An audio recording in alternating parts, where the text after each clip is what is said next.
बाई तुझा आशीर्वाद मालिकेच्या पुढील जबरदस्त ट्विस्टमध्ये आपण पाहणार आहोत प्रेक्षकांनो की चंद्रकांतने अवनीचे सर्व काही महत्त्वाचे डॉक्युमेंट सर्टिफिकेट जाळलेले असतात. तेव्हा राजा जबरदस्त एंट्री घेऊन त्या सगळ्यांना देशमाने कुटुंबाला धडा शिकवतो.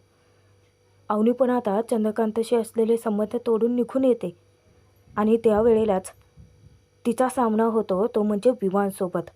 आता अचानक विवान तिथे कुठे टपकला, पण त्याला अवनी असा काही इंगा दाखवणार आहे ना, आणि आपला राजा आहेच त्याची वाट लावायला. आणि दुसरी मोठी छान अशी घटना घडणार आहे ते म्हणजे अवनी अण्णांचं व्यसन सोडवणार आहे की नाही चमत्कारिक गोष्ट प्रेक्षकांनो. पण आता हे दोन्ही ट्विस्ट नक्की घडतायत कसे बघायला तर हवंच आहे. मग त्यासाठी व्हिडिओ शेवटपर्यंत बघणार ना. आणि मागचे 2-3 ट्विस्ट तुम्ही पाहिले असतील, अगदी जसेच्या तसे घडतायत. खरे ट्विस्ट पाहण्यासाठी चॅनलला सबस्क्राईब तर करून ठेवाच. बघूयात आजचा हा ट्विस्ट. देशमानेंच्या घरात खूपच मोठा राडा होतो अवनीचे सर्टिफिकेट जाळण्यावरून. अवनी राजाकडे तक्रार करते. राजा त्या सगळ्यांना धडा तर शिकवतोच. चंद्रकांतने रागाच्या भरात अवनीची सगळी स्वप्न जळून खाक केलेली असतात. पण अवनी त्या सगळ्यांना आव्हान देऊन येते की ते फक्त तिचे सर्टिफिकेट डॉक्युमेंट चालू शकतात, पण तिचे स्वप्न बघण्याची इच्छा आणि स्वप्न पूर्ण करण्याची हिंमत नाही. ते त्यांना सडेतोड उत्तर देऊन निघून येते. पण अवनी इतकी रडत असते ना की अवनीला कसं समजावावं, कसं शांत करावं राजाला काहीही सुचेनासं होतं. त्यात धनेही सोबत असतो. अवनीला इतकं रडताना पाहून बिचारा तोही गांगारून जातो. राजा अवनीची समजूत घालण्यासाठी तिला सांगतो की मॅडम तुम्ही प्लीज इथे थोडा वेळ बसता का, तुम्ही खरंच खूप चिंतित आहात, तुम्हाला या सगळ्याचं खूप टेन्शन आलं आहे मला कळतं आहे, तुम्ही थोडा वेळ बसा ना इथं, पाणी प्या, शांत व्हा जरा. अवनी राजाचं ऐकते, थांबते, ती शांत होते थोडंसं. आता धन्यासुद्धा बिचारा घाबरलेला असतो. अवनीला सांगतो की वहिनी तुम्ही रडू नका ना, तुम्ही या सगळ्याचा विचार थोडा वेळ सोडून द्या ना, तुम्ही स्वतःला असं त्रास नका ना करून घेऊ. अवनी सांगते की कसा नाही त्रास होणार, अरे धनू माझ्याच घरातल्याने ज्यांच्यावरती मी इतका विश्वास ठेवला होता आज त्यांनीच माझा विश्वासघात केला आहे रे. राजा तुझं बरोबर होतं, अरे तुला या सगळ्यामागे डाऊट होताच, तुला शंका वाटत होती. खरं तर मी त्यावेळेला तुझं ऐकायला हवं होतं, आता असं वाटतंय मला. पण मी तरी काय करू, वहिनी नेहमी माझी बाजू घेऊन बोलत होते, नेहमी ती माझ्या बाजूने असायची. तिने सांगितलं की महेश दादा आणि बाबा घरात नाही आहेत, तिच्या बोलण्यावरती विश्वास ठेवून मी गेले होते ना, पण तिथे हे सगळं असं करतील मला खरंच कल्पना नव्हती. तू अगदी तुझ्या जागी योग्य होतास अरे राजा, त्यांचा प्लॅन काहीतरी वेगळाच होता. मला काहीही करून तिथे बोलवायचं आणि तिथे कायमचं डांबून ठेवायचं, हाच त्यांचा प्लॅन होता. मुळात त्यांना कधी माझे सर्टिफिकेट डॉक्युमेंट द्यायचे नव्हतेच, त्यांनी बहाणा करून मला बोलवून घेतलं होतं. राजा तिथे अवनीला समजावायला लागतो की हे बघा मॅडम प्लीज तुम्ही शांत व्हा, असं रडू नका ना, हे बघा जे काही असेल पुढे जे काय होईल ते आपण बघून घेऊ की, तुम्ही असा धीर सोडू नका आणि खचून तर जाऊच नका. तुम्हाला माहिती आहे ना, होप सोडायची नाही, होप लय अवनी म्हणते की तोफ चीज असते. अवनी म्हणते की ते बोलायला सोपं आहे रे राजा, मी माझ्या घरच्यांवरती किती विश्वास ठेवला होता, माझे आई बाबा, माझा महेश दादा आणि सगळ्यात महत्त्वाचं म्हणजे वहिनी, माझ्यासाठी ते काहीही करू शकतात असं वाटत होतं मला. पण पुढे बिचारे काही बोलूच शकत नाही. खरं तर मला जे काही हवं आहे ते मागून मी माझ्या घरी सुखी राहीन असं मला वाटलं होतं. इथे येण्यापूर्वी माझा त्यांच्यावरती खूप म्हणजे खूप विश्वास होता, पण आता काहीच उरलं नाही आहे, सगळं खोटं आहे. माझ्या घरच्यांना खरं तर माझी काहीही काळजी नाही आहे, त्यांच्यासाठी फक्त त्यांचं पद, प्रतिष्ठा, इगो, सेल्फ रिस्पेक्ट हे सगळं जास्त महत्त्वाचं आहे त्यांच्या मुलीच्या स्वप्नापेक्षा, तिच्या इच्छापेक्षा. अरे त्यांनी माझी स्वप्न चाळून टाकलेत राजा. अवनी डोकं धरून बसते, रडायला लागते. राजा तिथे अवनीला विचारतो की हे बघा तुम्ही खरंच असं त्रास नका करून घेऊ, मी तुम्हाला सांगतोय ना की तुमची स्वप्न पूर्ण होणार, कशी होणार मला नाही माहिती, पण माझा तुमच्यावरती विश्वास आहे की तुम्ही ती पूर्ण करून दाखवणार. तुम्ही आता अजिबात रडू नका. आम्ही तुमच्यासोबत आहोत की नाही. माझं अख्खं कुटुंब तुमच्यासोबत आहे. म्हणजे आमचं घर तुमच्या इतकं मोठं नाही आहे. आम्ही तुम्ही जसं राजकन्येसारखं तुमच्या घरात राहत होतात ना, तसं ठेवू की नाही माहिती नाही, पण प्रयत्न नक्की करू. तुम्ही जे काही मागाल ते आमच्यासाठी तुम्ही नक्की करू. पण तुम्ही प्लीज रडू नका. राजा इतकं तळमळीने बोलत असतो. त्यात धन्यासुद्धा सांगायला लागतो, समजावायला लागतो की वहिनी, राजा तर म्हणतोय ते सगळं खरं आहे. आम्ही आहोत की तुमच्यासाठी. अवनी डोळे पुसते आणि सांगते की ठीक आहे, नाही रडणार. राजा विचारतो की तुम्हाला भूक लागली असेल ना, चला आपण जेवायला जाऊयात. अवनी सांगते की नाही, मला भूक नाही आहे, काहीच खावंसं वाटत नाही आहे. राजा म्हणतो की हे सगळं जे घडलं आहे ना, त्यामुळे तुम्ही तसा विचार करताय. पण मला माहिती आहे ना तुम्हाला भूक लागली आहे. काय रे धन्या, तुला पण लागली आहे ना भूक? मला तर जाम लागले आहे बाबा, चला पटकन आपण जेवण करून येऊया. काही वेळानंतर राजा अवनीला एका हॉटेलमध्ये घेऊन जातो. सोबत धन्या असतोच. तो तिथे तिला विचारतो की तुम्हाला काही खायचं आहे का? म्हणजे जे काही खायचं असेल ते तुमचं तुम्ही सांगा. धन्या, तुला जे काही खायचं असेल तू ऑर्डर कर. अवनी सांगते की मागव रे काहीतरी, तसंही खायची इच्छा राहिलीच नाही आहे माझी. राजा मुद्दामच अवनीला म्हणतो की काय मॅडम, अहो इथल्या सगळ्या जागा तर तुमच्या ओळखीच्या असणार ना, तुम्हाला माहिती असेलच की इथे काय छान मिळतं ते. त्यावेळेला नाही का त्या हॉटेलमध्ये काय भारी मिळत होतं, मेदूवडा. मी तुम्हाला सांगितलेलं खाऊ पण घातला होता. आता तुम्ही स्पेशली मागवा की आमच्यासाठी काहीतरी. म्हणजे जे काही चांगलं असेल त्या. अवनी ऑर्डर करते. पण अवनी इतकी गप्प असते ना, राजा मुद्दामच इकडच्या तिकडच्या गप्पा उकरून काढतो. कारण त्याला त्या मनस्थितीत अवनीला ठेवायचं नसतं. तो तिचा त्रास कधी बघूच शकत नसतो. राजा मुद्दाम विचारतो की मॅडम, अहो तुमचं शाळा कॉलेज सगळं इथंच झालं ना, मग तुम्ही कधीच आला नाही तिथे? अवनी सांगते की नाही रे, माझे बाबा नेहमी मला घरातच कोंडून ठेवायचे. नाही म्हणजे तसा फ्रीडम होता मला कॉलेजला वगैरे जायचं, परवानगी होती. कधी मग तरी मंदिरात. मला कधी काही खावंसं वाटत असेल ना, म्हणजे माझ्या मैत्रिणी इथे हे छान मिळतं, तिथे ते छान मिळतं असं सांगायच्या. पण मला कधी बाहेर पडताच नाही आलं. मग मी हे सगळं आईला घरी बनवायला सांगायचे. खरं तर माझ्या मैत्रिणी वगैरे बाहेर खायला जाऊया म्हणून बोलवायच्या, पण बाबांनी कधी बाहेर जाऊच दिलं नाही. फक्त घर आणि कॉलेज, तेही कॉलेजच्या दारापर्यंत मला गाडी सोडायला आणि आणायला यायची. माझ्या घरचे नियम खरंच खूप कडक होते हां. तिथे आता राजा विचारतो की पण तुम्ही म्हटलात ना की तुम्ही असं ऐकण्यामध्ये होतात, इथे काय छान मिळतं तुम्हाला माहिती असेलच की, कधीतरी ऐकण्यात आलं असेल. अवनी अस्वस्थ असते, तिची चिडचिड होते. अवनी राजाला आता खरं काय ते सांगते. मी सर्टिफिकेट मागण्यासाठी आले होते. बाबांनी मला ते सर्टिफिकेट दिलेच नाहीत, कारण मला ते तिथे राहायला सांगत होते. ते मला म्हणाले सुरुवातीला की ते नोकरीला वगैरे जाऊ देतील.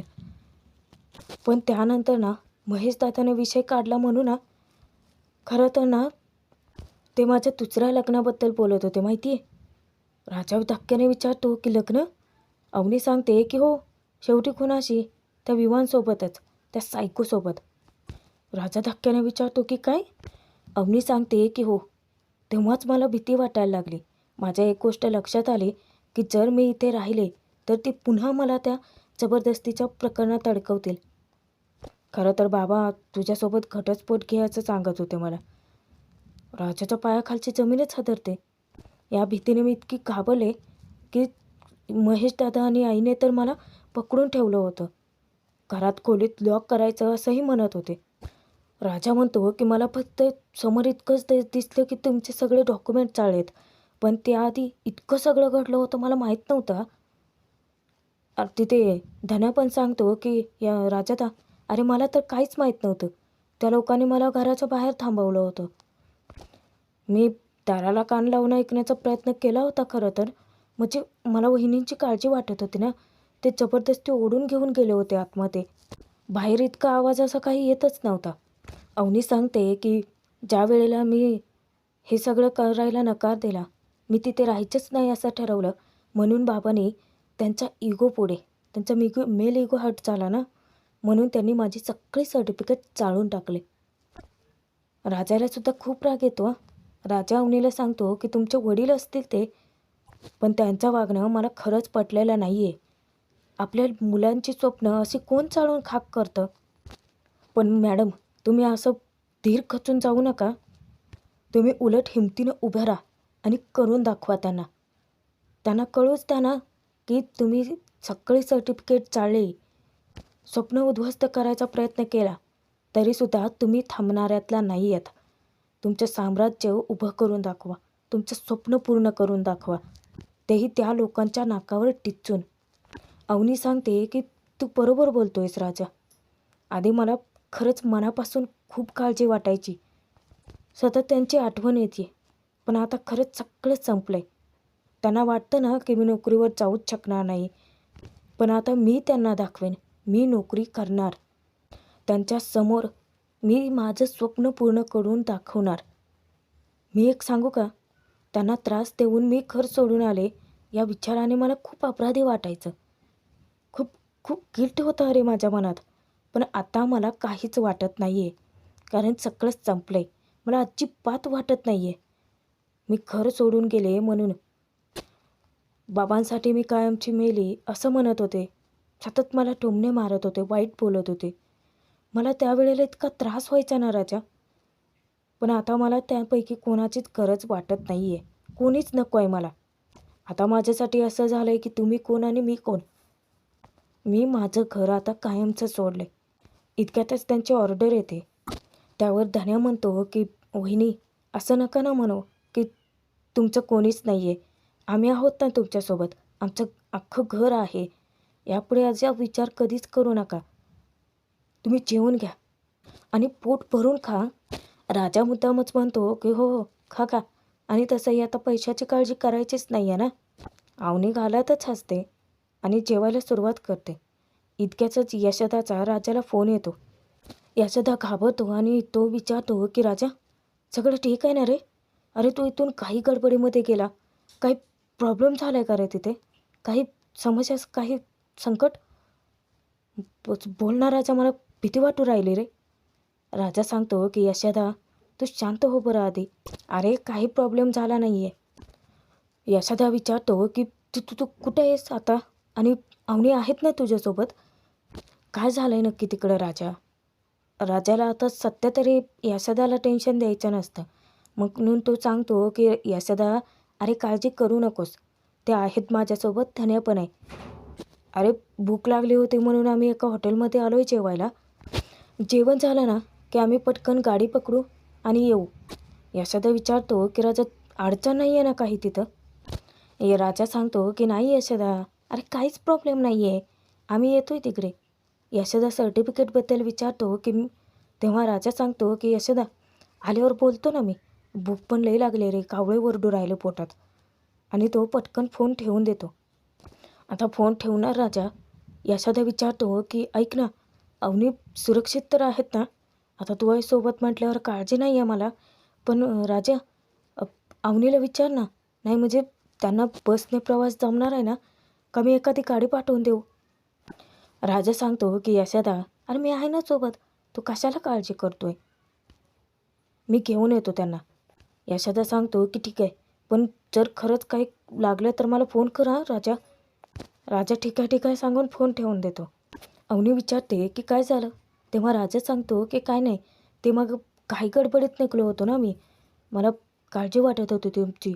मग तिथून यशोदाला भेटूनच निघालो होतो. तर घाबरला होता तो बिचारा. त्याला वाटलं की इथे काय प्रॉब्लेम. पण फोनवर कसं सांगणार ना? मी नाही सांगितलं इथं काय घडलं आहे ते. नाहीतर त्याने टेन्शन घेतलं असतं, काळजी वाटली असते त्याला. अवनी म्हणते की हे बरं केलं आहेस तू. तसेही यशोदाला सगळ्यांचीच काळजी वाटते. उगाचच जास्तीचा विचार करत बसले असते ते. त्यावर राजा सांगतो की अहो एवढंच नाही. तो तर विचारत होता की तुम्हाला बसने प्रवास जमणार आहे का म्हणून, नाहीतर गाडी पाठवतो. अवनी सांगते की अरे त्याची काहीच गरज नाही आहे. राजा विचारतो की बघा, अवनी सांगते की खरंच गरज नाही आहे. आता ते तिघेही जेवतात आणि थोड्या वेळानंतर जेव्हा त्या हॉटेलमधून बाहेर पडतात त्यावेळेलाच नेमका सामना होतो, तो म्हणजे विवानशी. विवान जेव्हा अवनीला पाहतो, गाडीच्या खाली उतरतो आणि अवनीला लगेच टोमणे मारायला सुरुवात करतो की एका फालतू ड्रायव्हरशी लग्न केलं ना, जर त्याच्याशी लग्न केलं असतं तर ती कॅनडामध्ये राणीसारखी राहिली असती. विवानशिवाय दुसरं कोणी अवनीला शोभून दिसणार नाही. आणि अवनीचं लग्न खरं तर विवानशीच व्हायला हवं, हे सगळं त्याचं तोंडून तो फालतूची बडबड करतच असतो.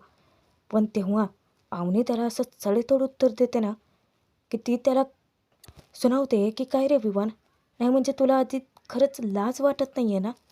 नाही म्हणजे तुझ्याकडे ठासून भरला आहे तो म्हणजे जास्तीचा इगो, पण सेल्फ रिस्पेक्ट नावाची गोष्ट तुझ्यात नाहीच आहे. तुला एवढीही शरम वाटत नाही का की माझं लग्न झाले, आता मी दुसऱ्या कोणाची तरी बायको आहे. मग अशा परस्त्रीच्या मागे लागणं बरोबर नाही आहे. पाठलाग करणं, असं रस्ते तडवून असं टोमणे मारणं. त्यावर विवान चिडतो आणि तो सांगतो की अवनी, माझ्याशी नीट बोलायचा, उगा ऐकून घेतोय म्हणून वाटेल ते बडबडत बसायचं नाही. त्यावर आता राजा त्याला सरळ करतो की सोंडगे, काय चुकीचं बोलले रे त्या? सुरुवात कोणी केली होती? तूच ना? मग आता समोरून चोख उत्तर मिळालं तर जास्तीचं झोंबलं आहे का तुला? धने, अरे त्यावेळेचं अपमान जरा कमी पडलाय वाटते. धरे आला बघू चांगला. त्यावर विमान आता घाबरतो आणि म्हणतो की तुम्ही तुम्ही वाटते ते करायला आणि मी खपून घेईल काय? धन्या त्याच्यावरती हसत सुटतो की याच्या राजा त्या घाबरला बघा. विवान त्या दोघांनाही धमकी द्यायला लागतो की विवान आहे मी, विवान. ठरवलं ना काहीही करू शकतो. राजा त्याला म्हणतो की कर ना मग. त्यावर आता अवनी सांगते की राजा, एक मिनिट हा असा ऐकणार नाही आहे. मी ना पोलिसांना फोन करते. आणि मुद्दामच ती फोन लावण्याचं नाटक करते की एका हॉटेलमध्ये मी आहे आणि सध्या मी माझ्या नवऱ्यासोबत आहे. पण एक इगोस्टिक, स्वतःला जरा जास्तच छान समजणारा येऊन आम्हाला त्रास देतोय. तुम्ही लवकरात लवकर या साहेब, आम्ही आला ना पकडून ठेवतो. आता हा विमान घाबरतो. राजा मुद्दाम त्याला पकडण्याचं नाटक करतो की थांब की. तो बुडाला पाय लावून पळत सुटतो. गाडी घेऊन असा काही निघून जातो ना की ते तिघेही हसत सुटतात. त्यावर आता धन्या हसत म्हणतो की बघा कसा पळतोय, असं पळतोय की ज्याचं काही याच्या मागे कुत्रच लागलंय. त्यावर राजा म्हणतो की धन्या, तो का पळतोय माहिती आहे का? कारण यांनी पोलिसांना खोटा फोन केला होता. धन्या विचारतो की काय वहिनी, तुम्ही खोटा फोन केला होता? मला वाटलं की खरंच फोन केला आहे. अवनी सांगते की या विमानसारख्या पळपुट्या लोकांना कसं सरळ करायचं मला पण कळतं, हो की नाही राजा? अरे हा फक्त फुकटच्या धमक्या देते रो, हिंमत नाही आहे याच्यात. अवनीला इतकं हसू येतं. तो ना असाच आहे. अजून थोडा वेळ जर थांबला असता ना तर याला कॅनडाला परत जायच्या लायकीचा पण ठेवला नसता. खरंच त्याची रवानगी यावेळेस पोलीस स्टेशनातच केली असते. राजा मुद्दामच म्हणतो की चला सुटला म्हणायचं बिचारा. अवनी विचारते की काय? राजा म्हणतो की अहो गंमत केली हो. पण तिथे अवनी आता थोडीशी गंभीर होते आणि ती ठरवते की आता मी या ठिकाणी परत तेव्हाच येईन जेव्हा मी माझ्या आयुष्यात काहीतरी मोठं यश साध्य करेन. बाबा मला म्हणाले होते ना की मी त्यांची मान खाली घातली, पण आता एक दिवस असा आणेन ना राजा की माझ्यामुळे बाबांची ओळख निर्माण होईल आणि त्याच वेळेला मी या शहरात पाय ठेवेन. त्यावर राजा तिला हिंमत देतो की तुम्ही कराल, खात्री आहे मला. आणि ते तिघेही आता निघून येतात. पण खरं तर यशोदाने ना अवनीची काळजी वाटते म्हणून चक्क गाडी पाठवून दिलेली असते. राजा आणि अवनीला नवल वाटायला लागतं. राजा अवनीला सांगतो की बघितलं ना यशोदा, ऐकणारच नाही हो. चला आता गाडीच पाठवली आहे म्हटल्यानंतर काय करणार, जावं तर लागेलच. आणि ते तिघेही गाडीत बसून घराकडे जातात. प्रेक्षकांनो, इथे थोडासा भाग आपल्या मराठीमध्ये बदलून घेतला जाऊ शकतो. आता ते लोक जेव्हा घरी जातात त्यावेळेला यशोदा, पाण्या दोघेही येतात. यशोदा विचारतो की थकला असाल ना तुम्ही सगळे? त्यावर अवनी सांगते की नाही दादा, अहो आम्ही AC बसने गेलो होतो ना आणि AC बसने चालू आहे, त्यामुळे थकवा जाणवत नाही आहे. पण यशोदा म्हणतो की पण तुमचा चेहरा बघून थकल्यासारखं वाटते. राजा विचारतो की यशोदा, गाडी पाठवून कशाला दिली तू? यशोदा सांगतो की ते यांना सवय नाही आहे ना बसने जायची, उगाच दगदग कशाला म्हणून. धन्या मुद्दामच आता त्याची टांग खेचतो की काय रे यशादा, माझ्यासाठी नाही केलं असं कधी, स्पेशली वहिनींसाठी गाडी वगैरे पाठवून दिली आहे तू. अवनीचा चेहरा जरासा पडलेला असतो. राजाला यशादा विचारतो की काय झालं आहे का राजा. राजा सांगतो की नाही यशादा, आपण बोलू की थोडा वेळनं. काय तसा पण प्रवास करून आलो आहे म्हणजे थोडं थकल्यासारखं वाटतंय. यशादा सांगतो की ठीक आहे चला, मी जेवण पण बनवून ठेवलं आहे, मला माहिती होतं की तुम्ही भुकेले असणारच. चला घरात जाऊन आरामात शांतपणे बोलूयात आपण. यशादा अवनीला विचारतो की तुम्हाला काही चहा कॉफी वगैरे हवी आहे का. अवनी सांगते की नाही नाही नको, रात्रीच्या वेळी उगाच कशाला. यशादा म्हणतो की हां ते पण ठीक आहे, चला जेवण करून घ्या मग तुम्ही. आता प्रेक्षकांना पुढे काय करणार आहे बघा, की दुसऱ्या दिवशी अवनी जेव्हा रांगोळी काढत असते दारात, तर समोरच अण्णांना बिडी ओढताना दिसतात तिला. अण्णा थोडेसे दारूच्या नशेत असतात, त्यामुळे ते बिडी ओढतात आणि जे फेकतात ते नेमकं अवनी रांगोळी काढत असते तिथे येऊन पडते. आणि अवनी तेव्हाच अण्णांची समजूत घालते आणि अण्णा अवनीच्या एका शब्दाखातर खरंच आता ते बिडीचं व्यसन सोडणार आहेत की नाही, हे तुम्हाला पुढच्या व्हिडिओमध्येच कळणार आहे. भाग कसा वाटला कमेंट करून जरूर कळवा आणि पुढचे ट्विस्ट पाहण्यासाठी सबस्क्राईब